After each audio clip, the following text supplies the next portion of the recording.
welcome to the n-Lorem podcast series, a series that focuses exclusively on patients now referred to as having nanorare mutations. I'm Stan Crook, and I'm the founder, chairman, and CEO of n-Lorem. n-Lorem is a nonprofit foundation that I initiated in January of 2020.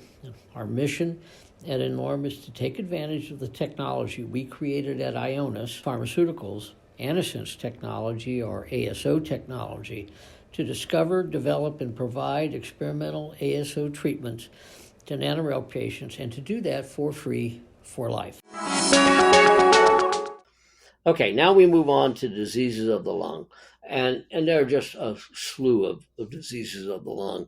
But I think for our purposes, just understanding the various classes of lung diseases is sufficient. So you can have airway obstruction, and that's a problem. Airway obstruction can be acute, sporadic, or chronic.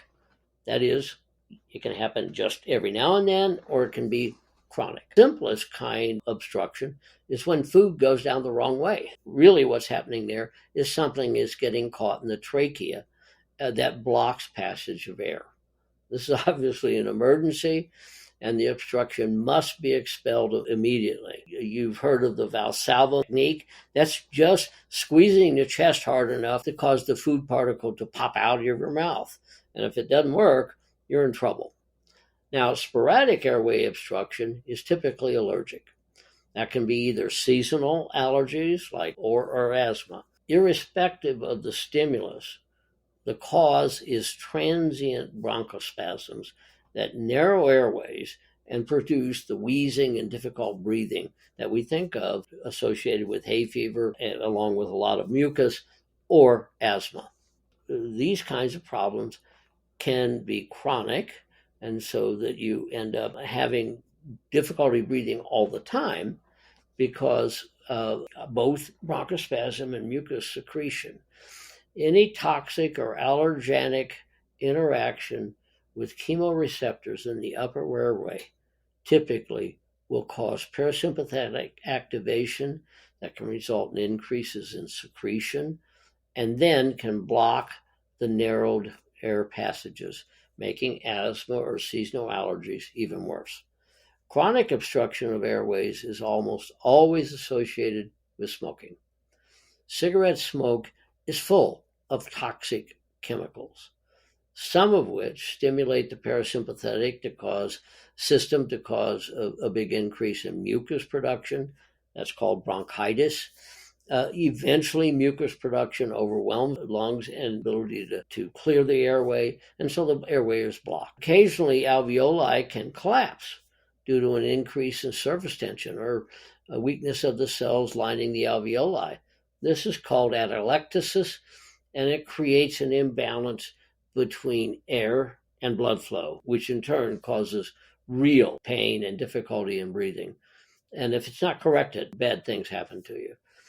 And sometimes these problems will self-correct, but many times you need to have assistance. What typically is done is you put a positive respiratory pressure in, and that allows your alveoli to re-inflate and correct some of the problems. Obviously, infectious diseases caused by viruses, bacteria, fungi can cause obstruction of the airways and infiltration in the lungs themselves with bacteria and immune cells. An infection in the lungs fills alveoli with organisms and inflammatory debris and cells and various inflammatory mediators. When the lungs themselves are infected, it's called pneumonia. That is considered a serious medical condition, both because the alveoli themselves are dysfunctional, and it is often more difficult for the body to overcome these infections. A chest x-ray typically can diagnose pneumonia because the lungs no longer are clear. That is, on x-ray, they look black. Now on x-rays, they may be filled and look sort of white. And so an x-ray is a very easy way to figure out whether you have pneumonia. Cancers can also cause respiratory tract obstruction, and cancers can occur anywhere along the respiratory tract, in the nose, in the mouth, in the trachea, and of course in the bronchi.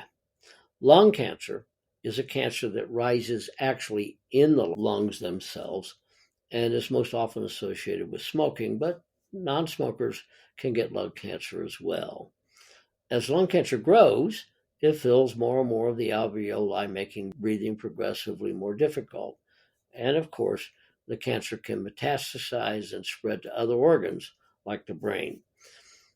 Like all viscera, the lungs are surrounded by a pair of membranes, and these are called pleura. Normally, that space between those two membranes, or pleura, is microscopic, but the space can fill under some circumstances. If that happens, the ability of the lungs to expand and contract is affected. A blow to the chest or a penetrating wound to the chest can cause blood to fill the pleura. And this is a surgical emergency requiring that bleeding be stopped to prevent death. Also, any process that induces inflammation, such as infections or cancer, can cause fluid to accumulate in the pleura, once again restricting the ability of the lungs to inflate and deflate. Some cancers can invade the pleura and simply grow in that space as well, and this typically causes acute respiratory problems and lots of other issues that really make life very difficult. Key point: obstruction of airways can be due to multiple causes. Chronic obstruction of airways almost always has an inflammatory component and worsens the basic health problems. Okay, you can also obstruct pulmonary blood flow. So either you can obstruct the air that you need to exchange oxygen from the air for the carbon dioxide in blood, or you can obstruct the flow of the blood.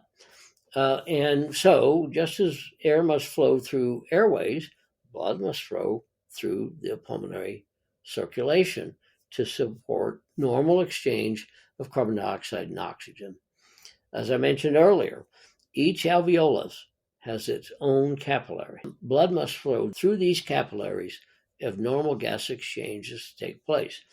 Acute disruption in blood flow of the lung is typically caused by pulmonary emboli, or blood clots that that usually start in the deep veins and then lodge somewhere in the vasculature of the lungs. These blood clots typically will start in the deep veins of the legs. That's why after surgery, patients are encouraged to get up and get out of bed and walk as soon as possible. Cardiac arrhythmias and cardiovascular diseases in general can increase the risk of pulmonary emboli. And other causes include cancers, because cancers can cause an increase in clotting factors and inflammatory mediators, and hunks of cancer can break off themselves, cause clots in the lung. An important question that can be asked is, why does a pulmonary embolus disrupt blood flow to this tiny part of the lung and yet cause terrible pain, shortness of breath, and real danger? Ventilation must be perfectly matched to blood flow. In the event of a collapse of the alveoli, or a block of the alveoli, or in the event of blood flow being obstructed to some part of the lung, there's an imbalance between air and blood flow. This causes a significant disruption in the bleeding processes and many other compensatory changes that are really very dangerous and potentially life-threatening. Pulmonary emboli, therefore, are typically medical emergencies that require rapid intervention. Pain must be reduced or the patient will worsen rapidly. Then a secondary thing like a heart attack can happen. These sorts of events have to be treated as medical emergencies. Blood clot, that is pulmonary emboli in the lungs, can be excised surgically and the lung repaired at the site of the embolus. Often a clot-dissolving drug like TPA and other antithrombotics are used as well. Pulmonary hypertension, that is an increase in blood pressure in the pulmonary vasculature, can cause limitation of blood flow. And recall that pulmonary vascular system is a low-pressure, slow-flow system. So if blood pressure in the pulmonary vessels is too high, those vessels will become thicker, narrower, and the vessels will then exacerbate this problem. And so pulmonary hypertension can feed on itself and lead to greater hypertension in the pulmonary system and poor perfusion of the lung. And that is a very difficult situation for us to treat today. So any disruption in pulmonary blood flow is dangerous and requires intervention. A key problem is that the balance between air and blood flow is disrupted, causing a serious response that can often be fatal.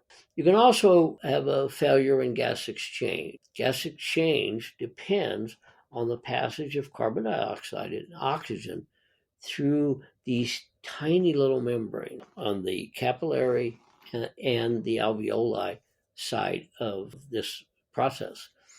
Anything that coarsens the membranes will impede gas exchange. Consequently, anything that stimulates chronic inflammation, like smoking, can cause the membranes to thicken due to inflammation. Toxic chemicals can cause both death of cells making up those membranes and scarring. Some drugs, like the anti-cancer drug bleomycin, can cause hyperkeratosis, that is, increased keratin production and scarring.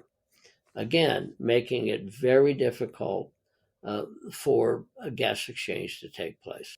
Interference with the ability of the lungs to inflate or deflate, of course, is another big potential problem.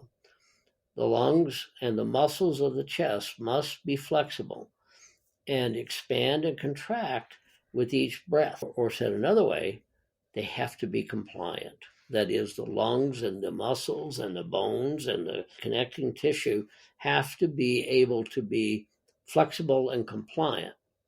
Anything that makes the muscles of the chest less compliant, such as amyloid deposits that could cause problems with compliance, or anything that makes lung compliance themselves more difficult, can lead then to a loss of the ability to move air across these membranes. And chronic inflammation and diseases like sarcoidosis can cause reductions in the overall compliance of the lungs and the muscles. Pulmonary fibrosis, then, as a key point, is an accumulation of gunk on alveolar membranes or stiffening of the lung, or anything that interferes with movement of the diaphragm and ancillary respiratory muscles can cause pulmonary dysfunction. So in conclusion then, the lungs are essential to life, and there are numerous processes that regulate lung function and multiple ways that these processes necessary for breathing can fail. You must breathe several times a minute. That requires the ability to both inflate and deflate. That requires the cooperation of the autonomic and somatic nervous systems. It requires the cooperation of visceral muscles, smooth muscles, with skeletal muscles. All of this has to be matched perfectly so that every bit of air has an opportunity to exchange with a bit of blood in these alveoli and in the little capillaries that make all this possible. And so it's a complex, beautiful system that is carefully and constantly regulated. And because the lungs are exposed to the environment every time we breathe, there are a host of defense mechanisms that the lungs have to protect themselves. And all of these things can go awry. And so it's not surprising there are many, many types of lung disease. And so that brings us to the end of the lungs. And I hope that you've learned something. I think the next time we'll deal with the largest organ in the body, the liver. And that will be also an interesting thing to learn about.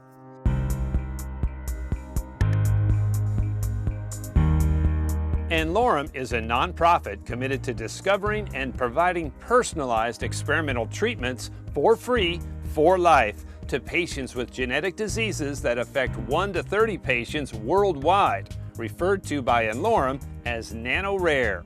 Many of these patients progress and die without ever achieving a diagnosis. This is where n-Lorem comes in. They do the impossible by providing hope, and for those that they can help, free lifetime treatment. For more information about n-Lorem or today's episode, visit n-Lorem.org. Any questions can be sent into podcast@n-Lorem.org. Search n-Lorem on Twitter, Instagram, YouTube, LinkedIn, and Facebook to connect with us. Please rate and review the podcast on Apple, Spotify, or wherever you listen. This truly helps us climb the charts and allows others to find the show. This podcast is hosted by Dr. Stan Crook. Our videographer is John Magnuson of Mighty One Productions. Our producers are John Magnuson and Kira Deneen of DNA Today. Thank you for listening.